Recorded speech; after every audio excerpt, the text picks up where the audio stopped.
Infamous Silicon Valley CEO Elizabeth Holmes will be back here in Texas. She grew up in Houston. Now she'll be going to prison here in the Lone Star State. Our Stephanie Whitfield is in the studio with us now. And Stephanie, this is a case years in the making. Yes, Elizabeth Holmes has to report to a federal prison camp in Bryan, Texas by 2 p.m. today. She'll spend the next decade of her life at the minimum security all-female facility.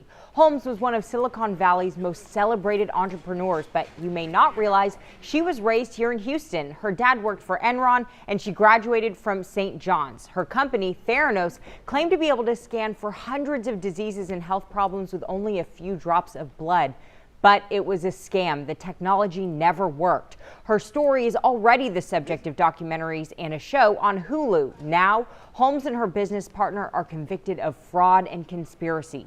The next chapter of this high-profile case will begin in Texas today. Elizabeth Holmes will begin her 11-year sentence in Bryan, about 100 miles away from her hometown.